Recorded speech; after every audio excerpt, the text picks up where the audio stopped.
Thank you for listening to the 32081 Scoreboard Show. First, from all of us here at the 32081, we hope you, your family, friends, and relatives are all safe after Hurricane Ian took aim at Florida last week.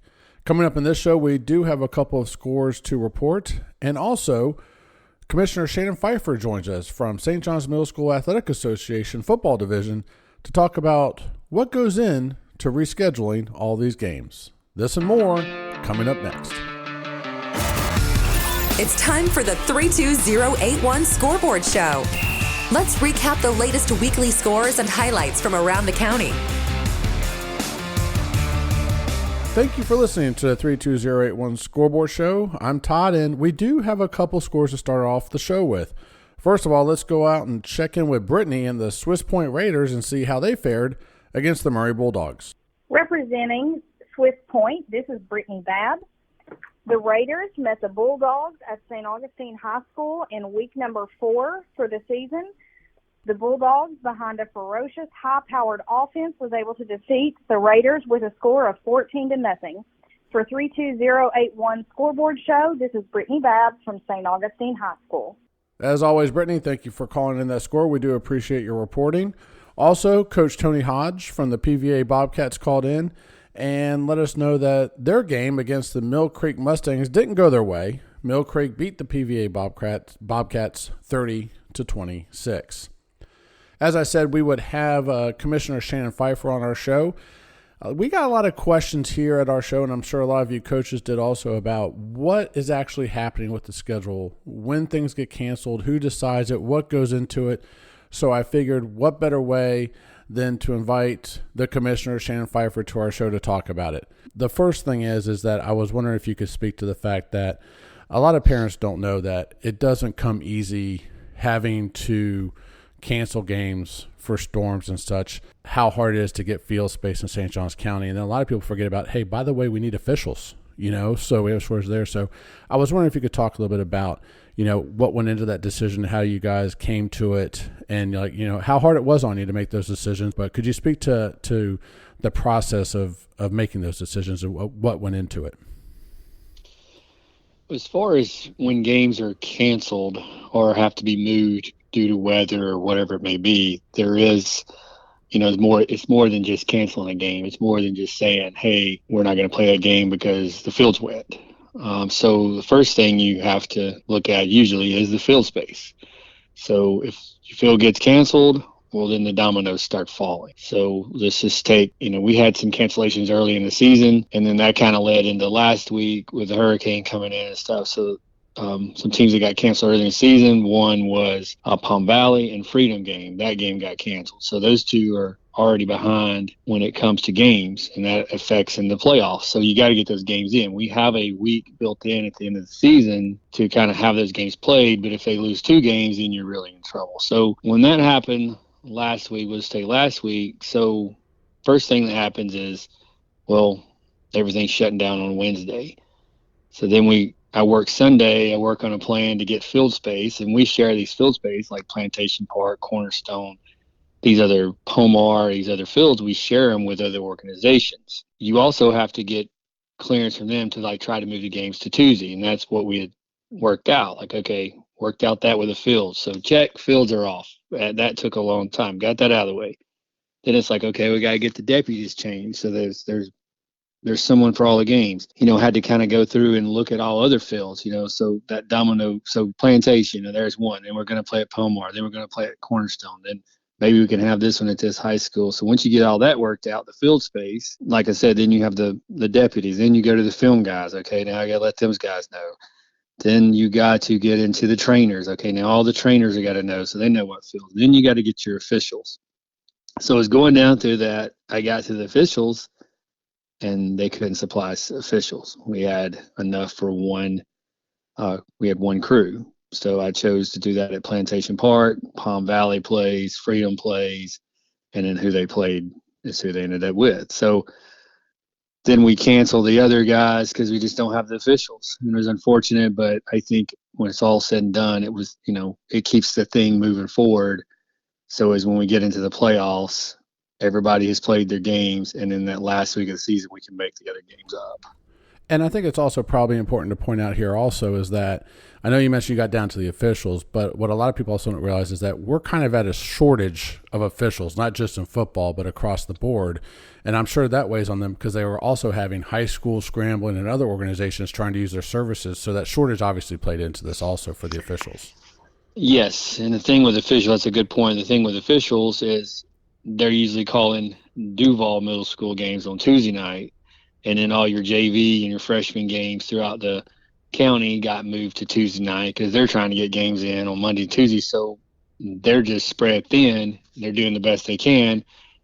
And unfortunately, we're slotted for Wednesday nights normally, and they were just not available for last week.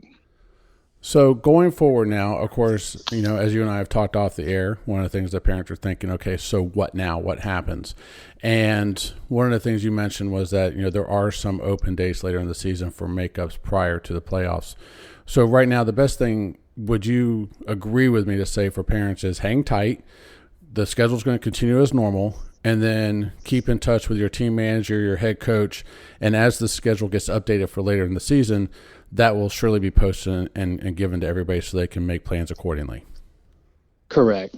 Yes, the best thing to do is understand that we're trying to get all the games in, and we have that 1 week, and we only have a certain amount of time in the season because of the parks, and then that comes back to practice.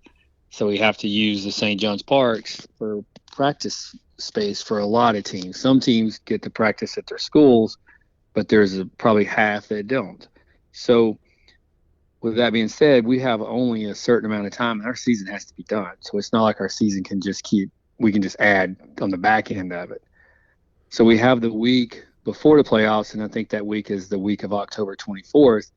That's the week where, say, I'll use Palm Valley, for instance, the Palm Valley Freedom game, because I've spoke about that.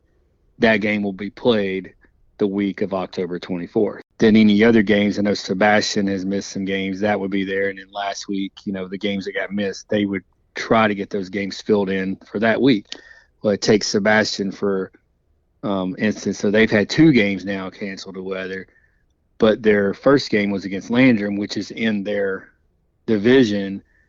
That game would take priority over the game against Valley Ridge because it's not in their division. So that directly affects their playoff chance. So we would have to play that one. That would take, press over the Valley Ridge game. So the best thing to do would be, and I'm in contact with the coaches and letting them know kind of the updates and when it is. Like, they reach out, well, what do we do with this game? We had it scheduled for homecoming. We had 2 homecoming games last week that I know of that got canceled. And unfortunately, there's just, the weather and fields, it is what it is. And we just have to move those down the line. So like I was telling the one team, you may have to have your homecoming the last week of the season, or that makeup week, October 24th. We've had to push ours. So at Valley Ridge. So it's just, there's a lot of moving pieces, and we get the information out to the head coaches as quickly as we can. And then hopefully they're getting the information out to their team and being very open and upfront with them and trying to get as much information as they can is what we're hoping for. And Commissioner Phifer, one last question I just thought of as you were talking was that since you became commissioner, one of the things that we've been, and I will say very blessed about, is that the integration with the high schools and them welcoming our middle schools over to use their fields. And I know I've heard some parents say, well, why can't we use the middle school or the high school fields for the middle school games? And one thing I just want to bring up there is that I don't think a lot of people realize is that the high schools have been so generous, but there's 2 things. One, they're going into just district play right now. So they have to really take care of those fields for their high school teams that are going to be competing at the district level. But also a lot of people don't realize that those games are made possible by high school volunteers with those football teams to staff the gates, to staff the concession stands, and to do announcing. So it's not just as easy as saying, let's go play at a high school simply because we've been so welcomed at their fields. Correct. The high schools have been great this year. Couldn't thank all the ADs, the school district enough for what they have stepped up and done. You're talking, we had a few schools that were helping do that. And then all of a sudden this year, it has been huge. We got some of those schools that will never play at a park this year just because, they have their tie-in. They may have 3 games at their high school, and then they get on the schedule to play at 3 other high schools because of the team they're playing, which is phenomenal. And yes, we want these kids to have an opportunity to play the high schools. I believe the high schools and the school district, everybody's starting to say, yes, let's do that. And I think it goes to your point, the volunteers. I mean, can they find the volunteers to do it? And that's a huge thing. I think the middle schools, I know I encourage our team, if they need any help, make sure you're helping. But it is a burden for them. I hate to say it that way, but it is, because of everything that goes along with it. It's the volunteers. It's what I said. It's officials. It's trainers. It's film guys. It's deputies. It's just that whole control. It's just another day that they have for the ADs have to get ready for. And then, on top of all that, the field. Unfortunately, we have grass fields here. If we had turf, it wouldn't even be an issue, I don't think. I think if we had turf, we'd be good to go. So it wouldn't even be, but the fields are a huge issue because of the rain and the weather. And once they get tore up, it's kind of hard to keep them, I guess, to bring them back. That would be probably a better way. If they get tore up bad enough, it's hard to bring those fields back. So they've been very gracious. They have worked really, I can't say enough about it. I'm so thrilled and happy of where we're at with it. And I think it'll continue to grow as long as we, the Middle School Association, and especially the fans, the parents, the players, are respectable, and we take care of their fields, and we just do the things we're supposed to do correctly. I think it'll continue on and be a huge success in the future. Well, Commissioner, I want to say thank you. I know that you and I talk outside the show quite a bit, and I know you were really busting your behind last week with all this last-minute scrambling and all the hard work you had to put into it, and not only worry about yourself and your family, but also the middle school football games going on, and communication was fantastic, so we appreciate that. And thank you for all you do, and thank you for coming on and explaining this a little bit more for our listeners. You're welcome. Thank you for having me on and getting a chance to put it out there. Actually, what really goes on when we have to cancel these games, because it's not just as easy as saying we're going to cancel this. We never want to cancel games, but when we do, there is a plan. The plan may not be laid out right in front of, who all needs to know maybe at the moment with the parents or the fans or whatever it may be, but there is a plan, and, there's many other dominoes that are affected by that plan. So just have to, a lot of times people just want information out, but sometimes the information, if it does get out, and it happened last week, there's some information that got out before it was supposed to. It's like, well, I'm thinking this, and then before I know it, someone's already ran with, I am thinking about this as the facts, and it wasn't the facts. So I just ask that people, stay patient and understand we're doing the best we can, and we want to get all these games in. And we'd like to thank you, Coach Commissioner, for joining us here on the show and giving us that background type of view into what happens when games have to be canceled and rescheduled. So thank you again for joining us on the show. So going into this week, we highly recommend that you check your team schedules, whether it's middle school or high school. High school had a lot of changes happening, from everything from freshman teams to JV to varsity. For example, Nice is getting in 2 varsity games this week. So be sure to check out your high school or middle school team's website, Facebook page, however they communicate, to ensure you have the proper time, dates for kickoffs this following week. Again, thank you, everyone. We hope you stayed safe during the storm. And as always, we appreciate you liking and subscribing to the show on your platform of choice. I'm the Todd, and this is the 32081 Scoreboard Show. Thank you for listening to the 32081. We hope you enjoyed today's episode. I love the show, guys. You're awesome. Please don't forget to subscribe to the show so you can join us for the next episode. I never miss an episode. It's the best. Until next time, take care.